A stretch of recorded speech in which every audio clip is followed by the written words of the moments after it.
Hi and welcome to Spice and Pans. Today we'll be cooking Nasi Impit or compressed rice for Lontong or Satay. So let's start cooking. I've washed 2 cups of rice using the small cup that comes with the rice cooker. I'm adding in 1 knot of pandan leaf, approximately 6 or 7 pieces of it. I tie to a knot. This to compensate the fragrance for the banana leaf. Doing this method for the Nasi Impit is a very easy way to do it. You need to add water. I'm adding in 1 litre of water.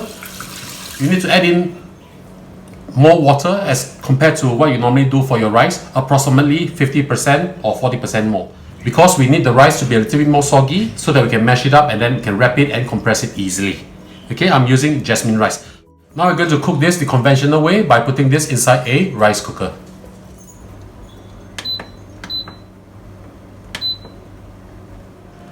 The rice is already cooked. I will take out the pandan leaf now. Shake off any excess rice that's on the leaves. Put it at the side. We'll start to mash the rice now. That is much better than your normal rice, and this is what we want. I will now transfer the rice to a glass bowl because I do not want to scratch my pot.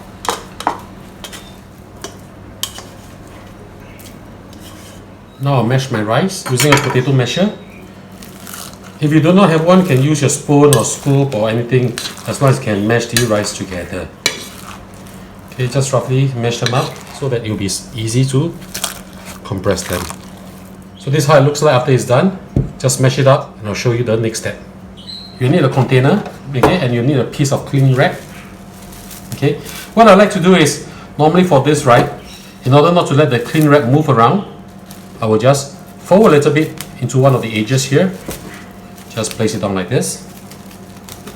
Using a dough cutter, I'll just slowly push it down so that it feels towards the end.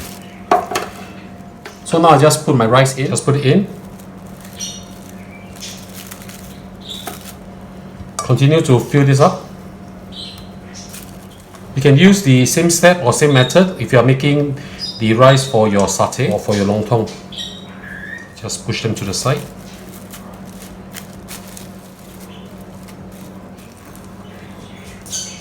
Continue to do this. Pack it down tightly by pushing it towards the end. The rice really smells very nice with a very nice hint of pandan leaf. This is one way of getting the fragrance when you're not wrapping it up with banana leaves. So the rice are all in. So now we just pack that. Just pull out the cling wrap first. Make sure the edges are out. Slowly roll the rice towards the end. Pushing the rice towards the end because I want to pack it tightly and I want the shape to be a very nice rectangular shape, so it's easier to cut and more presentable when I serve them to my guests. Lift up the cling wrap and slowly use your hand to slowly push it forward, or you can use your dough cutter. Compress them as much as possible, pulling down the cling wrap as you do it. I'm using 2 cookie cutters here, so it's easier to actually press them down. Compress the top as well as the bottom. Now I'm turning it to the other side. I want to compress them again. The reason I want to compress the rice is because this is known as compressed rice, and I want them to stick together also. So after you have done this, we'll leave this to cool. After that, we'll just cut them up. I'll show you how to cut this in a while. The rice has firmed up ready. We will now cut it up. Important thing is to wet the knife before you cut the rice up, so that the rice will not stick onto the blade. So I'm just using my finger as a guide. Just cut it down.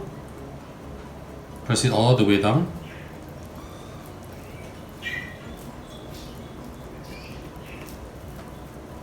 Right? And from here I'm just going to cut it into quarter.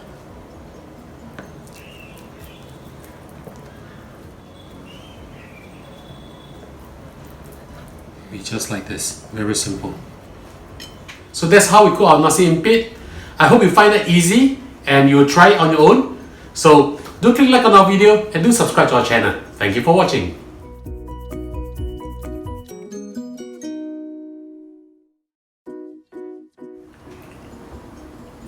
Hi and welcome to Spice and Pans. Today we'll be cooking Nasi Impit or compressed rice for lontong or satay. So let's start cooking. And now that the and now that the Nasi Impit is done, let's have a taste.